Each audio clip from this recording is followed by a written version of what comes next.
As I was davening back there, Rabbi Chorny was leading. Something caught my eye. It's a Temple Beth Am Rosh Hashanah bulletin from 2019, just sitting there on the shelf, almost teasing me, announcing services in the Gainsbourg Sanctuary and in the Gymnasium and the Dorf Nelson Chapel and Epic Chag, and announcing the Beth Am trip to the south and Simchas Torah. Simchas Torah. One day, nearly everything on this bulletin will be back as it should be.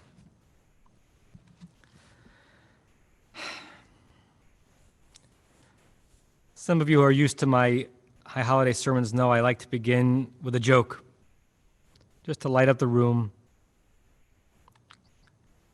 kind of to catch people's attention.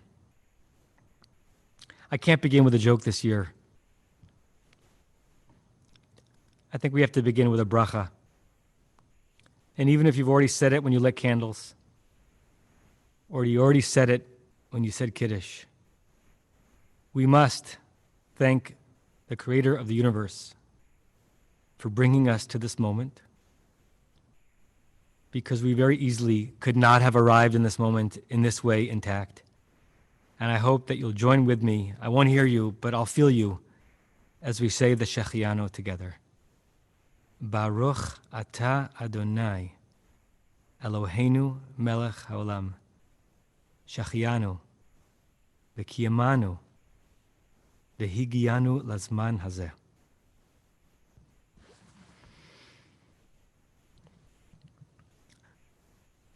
I almost drowned one day.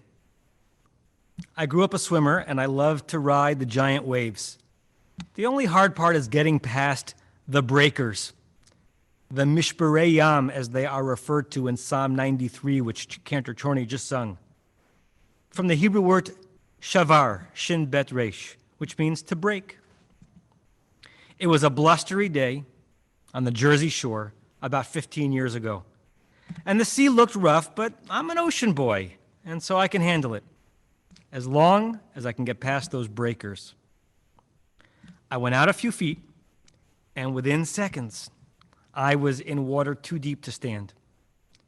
Right at the point that those mishperei yam were breaking, one after the other, too quick. The placid place beyond the breakers was so close, but I couldn't get there. And the shallower water was feet away, but it was beyond my reach. I was using all my energy to push up vertically, keeping my head and my nostrils and my mouth above water, that I had nothing left to push forward horizontally towards the shore. All this happened in under 30 seconds. And I really nearly lost my life. Now, the near drowning was all too real, but metaphorically, we are, all of us, trapped in mishperei yam these days. We're barely staying afloat, and we lack energy to make progress. However good we were at swimming the ocean of life before 2020, so many of us are flailing now, using every muscle group in our body to keep our head above water. 2020 and COVID and societal unrest and financial worry and emotional distress, they've been an equal opportunity tsunami. And I know from conversations with so many of you that we wake up and we hear the news, and it makes it impossible to try to sleep the next night. Is my home safe?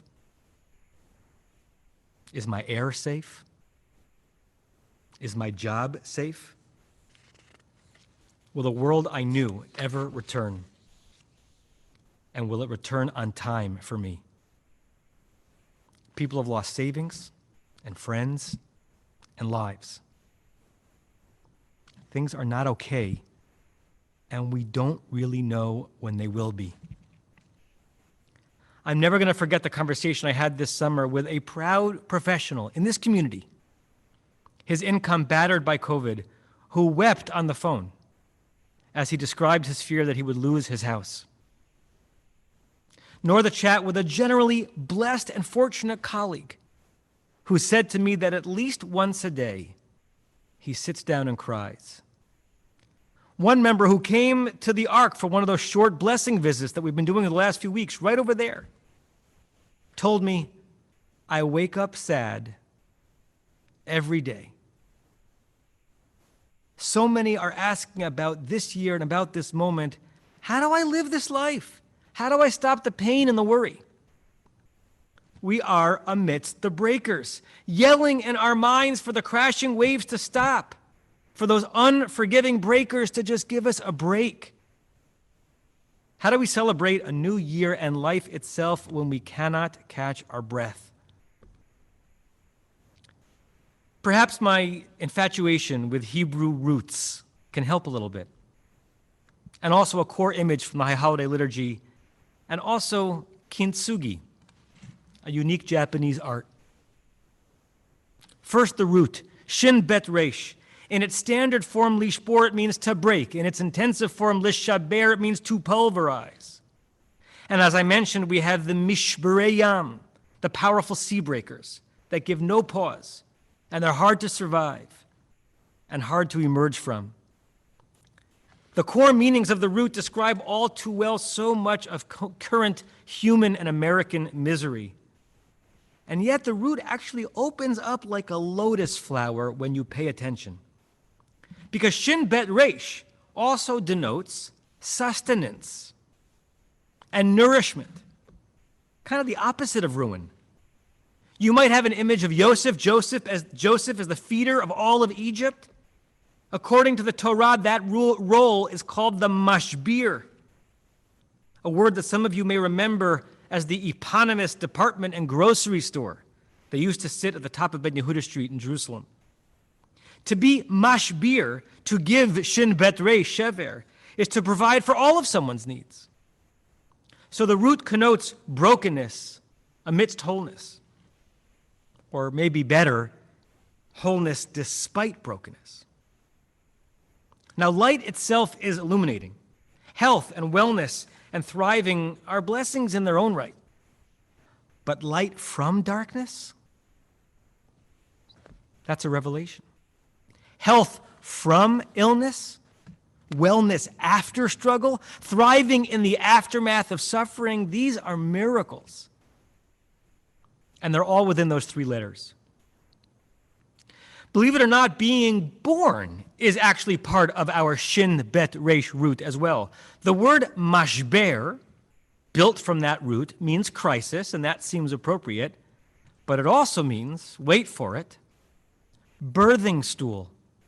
The midwife would perch on the mashber stool, witness to the mashber crisis of the woman in labor, and coax new life and new breath out of that moment. The wordplay might be giving us a pearl from across the etymological centuries. The breakers are all around us, and they're more inescapable than ever. And the people we are still in the midst of becoming, the lives we have yet to live, are inextricably linked and perhaps even enriched by what we are suffering through right now. There is hidden nourishment in this brokenness. And our job is to find it and extract it like diamonds encased in coal. Because in this shever, this broken moment, we are on the mashber, still being born. Rabbi Jack Reamer tells that at some point during the summer, COVID boredom and headline overload nearly drowned him. And after spending days walking up and down his halls and watching all the Netflix he could, he decided he was going to call some old friends. And one day he decided to call Stanley Goodblatt, his oldest friend. They hadn't been in touch in years. He had to look up the phone on the internet. And Rabbi Reamer, a rabbi in his early 90s, said he felt excited and giddy as he dialed the number. The phone picked up, and a strange voice answered. It was Stanley's wife. Can I speak to Stanley? First, there was silence. And then he heard, Stanley died 6 months ago. Rabbi Reamer says that he mumbled some words of comfort and hung up. This intended act of kindness and hoped for pick-me-up initially sent him deeper into the sea. He badgered himself. Why didn't I call him through all these years? Was I so busy? Did it really take a pandemic that I should be in touch with my best friend? And then, as he describes it, a shift, a move from shever, broken, to mashbir and mashber, sustenance and birth. Rabbi Reimer made a vow, which I believe, that he would spend the years he has left connecting with as many people and old friends as he could. Never again would he regret not being in touch. He couldn't reach Stanley, but he could reach so many others. For Rabbi Reimer, some light came out of this darkness. Some wholeness, mashbir, emerged from broken shards, shvarim. And you might even say that precisely when so much was lost and so many were dying, something new and wonderful was being born inside him.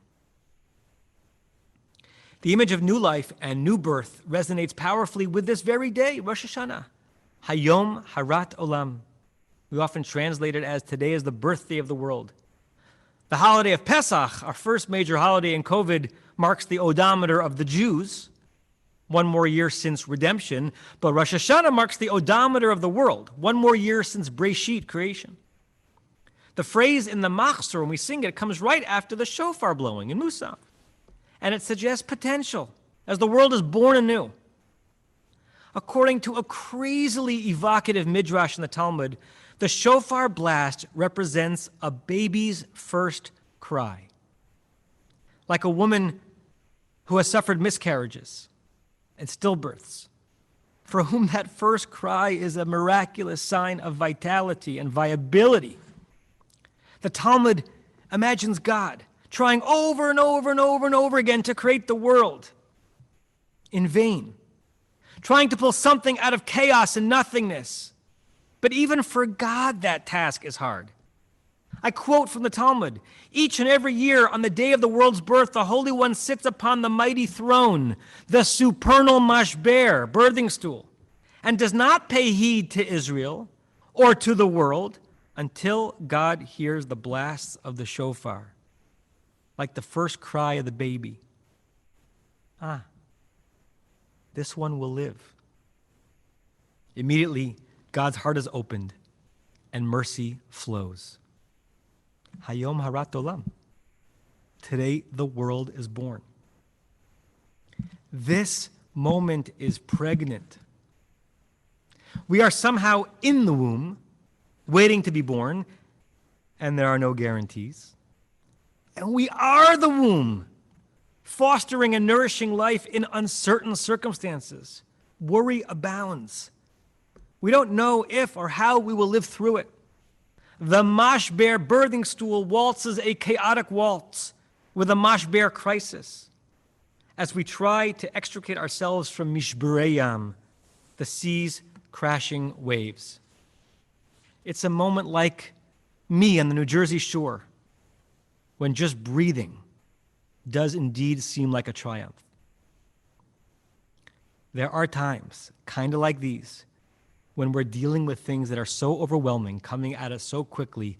I don't know about you, but in such times, I sometimes just feel paralyzed, stuck, trapped, shavur, broken. Which brings me to katsugi. In the late 15th century, the Japanese art of kintsugi, or golden repair, was developed. This art form fixes cracked pottery and ceramics with gold. The chip or the crack is not hidden. The pot or the vase is not thrown away. The imperfection is glorified. It is gilded. The art form would not exist without the shvarim, the cracks, the breaks. These repairs often resulted in making the original object far more beautiful, and it certainly gave the object a new chance at life. You and me, all of us, we have to be katsugi artists. Now more than ever, we got to try that art form. I want to quote my sister, Dr. Jennifer Novick, who wrote beautifully about this topic last year in a drash he gave at her shul in Massachusetts. Quote, "Many of us in this room look at ourselves in the mirror and we see imperfections. We wear long sleeves to cover the place where melanoma got removed. We wear long pants to cover knee surgery scars. We buy clothes that cover stretch marks. But maybe we're seeing things backwards, because it's our scars that tell our stories. They are marks of victory, of survival. And maybe we should wear them like medals. The difficulties we endure and survive make us who we are. And in order not to see ourselves as damaged by our lives, maybe we can learn from the Japanese and heal our brokenness with gold. Take our life experiences, especially those with less than perfect outcomes, which are most of them, and write a gilded ending to the story," end quote. What's the end of this year's story? We do not deny reality or our own or others' pain by turning shever, wreckage, into mashbir, sustenance, or mashber, the place where birth happens. We can't undo 2020. We can't bring back lives lost or livelihoods lost. We cannot undo Zoom school and lost family reunions and empty sanctuaries and living masked. Those scourges are real and they are still really with us. But can we try to be artists and fill the cracks with gold and force beauty to be born from this crucible? We got to try, because there must be nourishment in every crevice. And of course, I'm aware this is a delicate thing. There is nothing easy about it. While one person is ready to see the possibilities and achieve the shore, others are still in the breakers. They can't even breathe yet. It can actually be unintentionally obscene to say to someone, "It'll be okay for you," when they are in mashber, crisis. So this is going to be hard until it's not. And we don't all rise to Katsugi level at the same pace. But swimming towards that shore is the goal. And it may be more within reach than it seems when we are stuck. At some point during COVID, the modern Jewish hero Natan Sharansky, who spent years in a true quarantine in the Gulag, he shared some tips for surviving. He said that one of the things that got him through was remembering that he was not alone. He was not alone. He kept thinking to himself, based on the letters he would get and the whispers he would receive, a lot of people in the world care about me and are with me. And though he suffered loneliness we really cannot fathom, he was not alone. One antidote to loneliness is, if I may say so, God. You know the joke that Greenberg comes to shul to talk to God and Goldberg comes to shul to talk to Greenberg. I heard the punchline from all of you. Well, this year, whether you come to shul or you Zoom to shul, it might be the year to talk to God in your prayers, even and especially if you don't usually do so. This year, I think we must, because it will make us feel less alone, and it will be its own gold filling in deep cracks. Another antidote, another way to be mashbir, nourishing amidst the mishbarayam, the breakers, is to do something, anything, to break the paralysis of productivity, to resist the urge for one more Netflix binge, but rather be a Rabbi Reamer and call an old friend. Start the home project you've been putting off. Adopt a dog, perhaps a paralyzed middle-aged cockapoo, just as an example. Consider a doable mitzvah that will help another. Doing work or just about anything can distract us from the heaviness and zap us back into life. And yet, another antidote to loneliness is community and shul and me. We, your clergy, your rabbis, your spiritual family. I hope it's not cliche for me to say with full heart that we are here for you, and we are with you. And our offer that you reach out to us does not expire.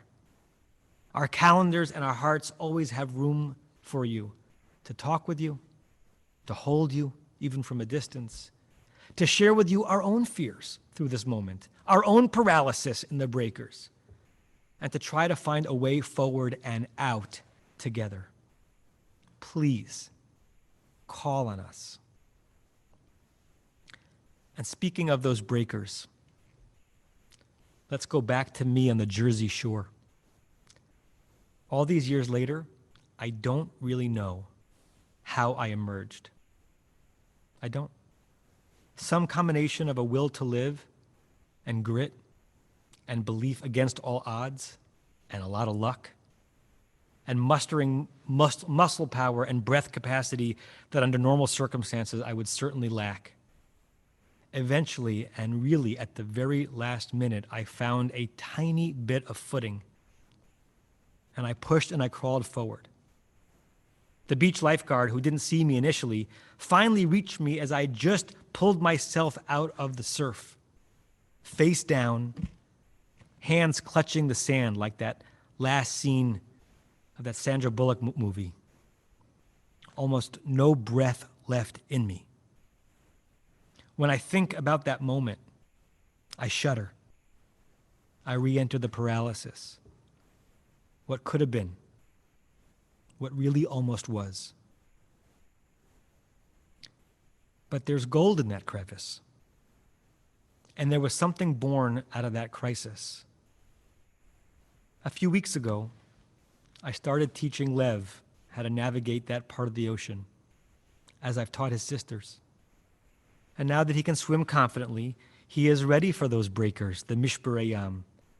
And I honor my earned fears of that very place. And with my son, I surpass them. I teach him, have a healthy fear of the sea, because it's powerful. But so are you. You walk out just to where the waves are crashing. Don't stand still. They will overwhelm you. And if you turn away from them, they will crash down on you, and you will tumble and be confused and not know where you are for a second, and you will gasp for air. But if you swim up the wave just before it crashes, it can carry you. You are more buoyant than you realize. He and I and all of us must have rational fear of what can harm us. And like a midwife crouching on a mashber, we can and must coax life out of chaos. Find the vessel that holds you afloat on stormy seas. Be that vessel for yourself and for others. Turn your traumas into new beginnings. This year, when the shofar blows shvarim, meditate. Meditate on what is breaking this year. That's appropriate. And pray towards what is birthing in this very moment. I really miss you. I really love you. And I wish you a Shana Tova.